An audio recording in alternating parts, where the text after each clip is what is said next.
Welcome to the first ever Food and History!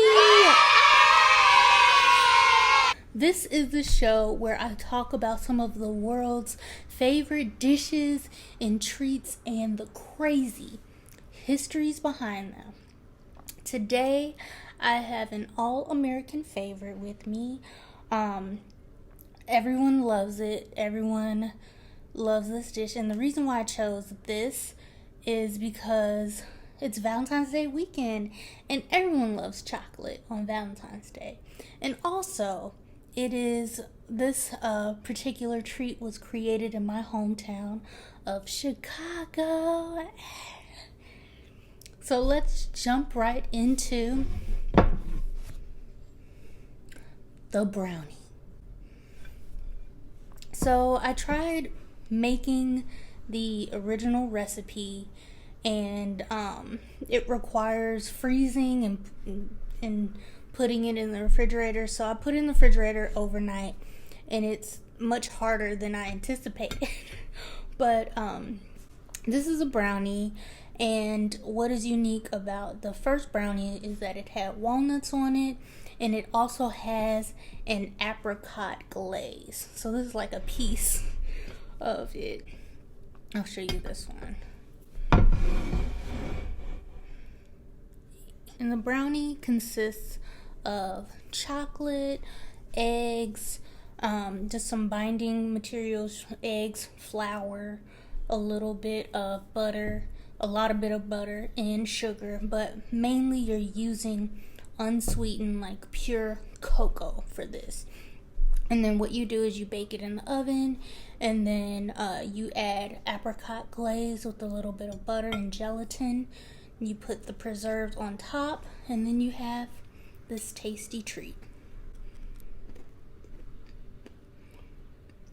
Not too bad. Let's dive in. How did this all come about? So legend has it that the brownie was created well, it's not legend, it's fact. The brownie was created in 1893 and premiered at the Chicago World's Fair. Now, the World's Fair was this huge event of the time. It was like the Met Gala in the Olympics of the turn of the century, or about to be the turn of the century. And what was significant about this particular fair is that it commemorated 400 years of Columbus's exploration of the New World. And so that's why people were celebrating, and it was a huge deal. They had a lighting ceremony and all kinds of crazy. So anyway, Chicago was in this industrial boom. So the biggest thing about this particular World's Fair was architecture. Some of the most prominent architects from all over the world came to Chicago to help plan this event. And the area that it took place in was Jackson Park neighborhood, which is actually pretty significant now because that is where the plan is in place to put the Obama Library. So this was huge because there are going to be all these different buildings ranging from the lake all the way down to like Cottage Grove, which is just like, I don't even know how many miles, like 5 mile span. Like you can't even walk the entire campus. You would have to either take the boats, which was the main form of transportation during that time. And so a lot of cool inventions came out of this World's Fair. So you had the Ferris wheel, electricity. I don't think it premiered there, but Thomas Edison had like an exhibit.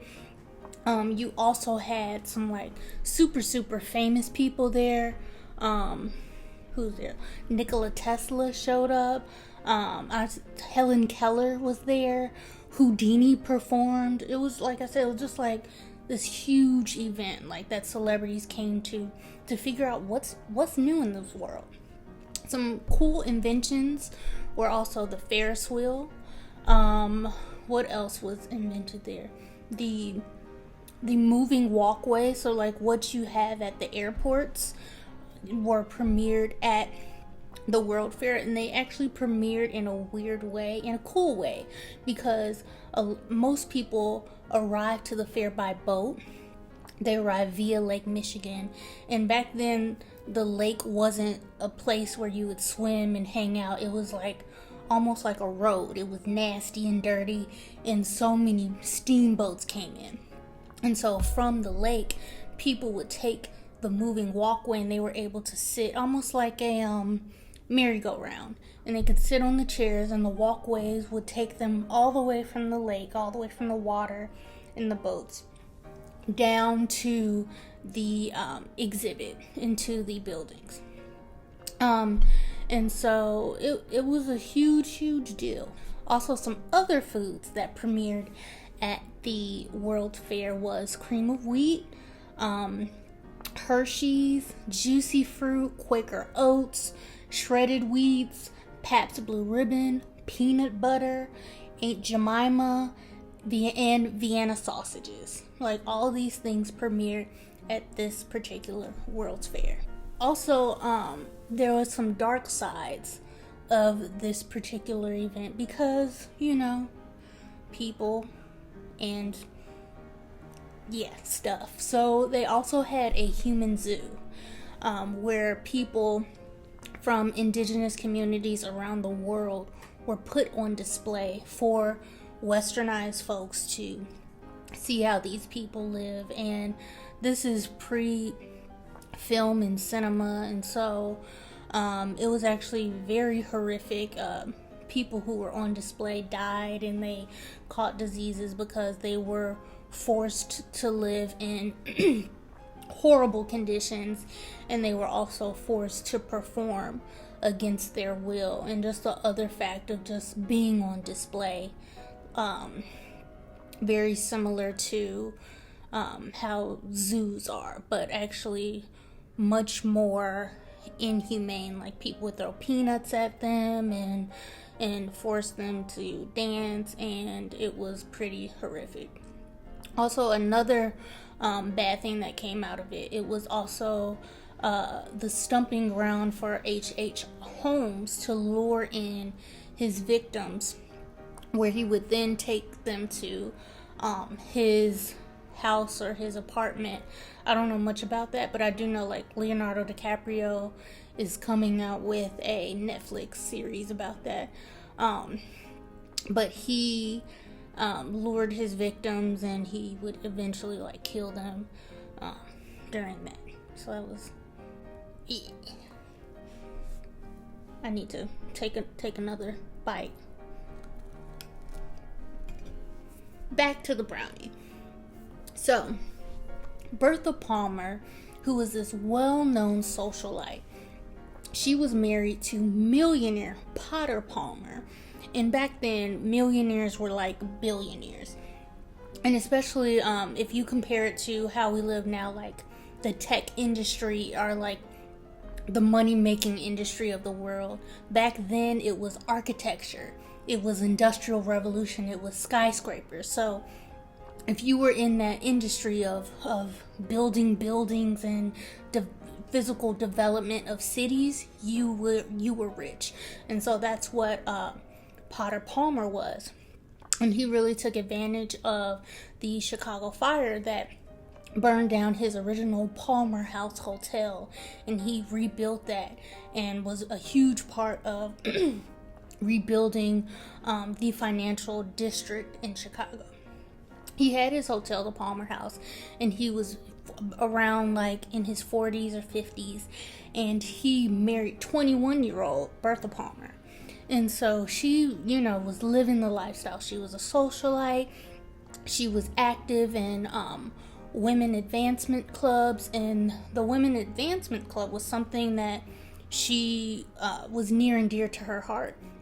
And so with that, she was able to form a group where they would have a women's building at the World's Fair. Now, this would be all like women who were involved with the building of this building in women's art. So like women inventors. Like, it was very progressive for the late 1800s. And also the architect who built the women's building was a woman.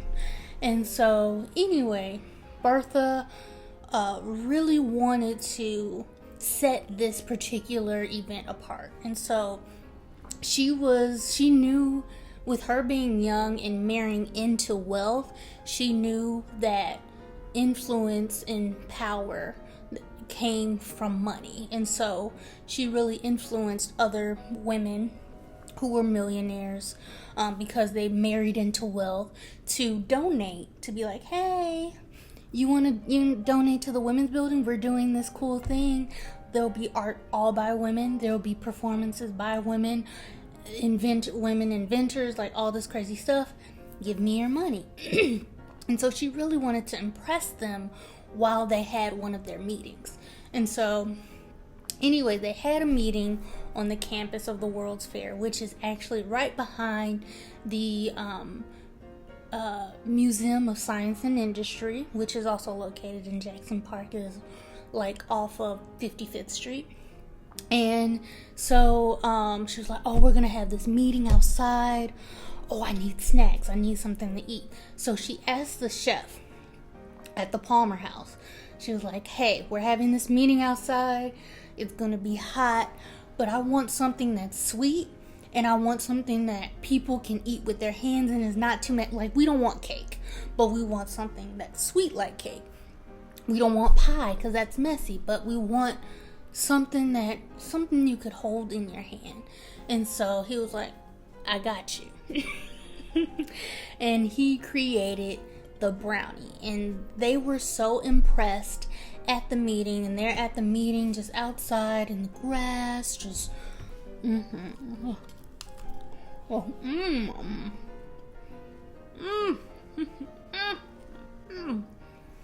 know how rich people do. And they said, you gotta sell these. So after the meeting, Bertha Palmer made it an initiative to put the brownies on display as one of the newest desserts of the world. And that's how we got the brownie.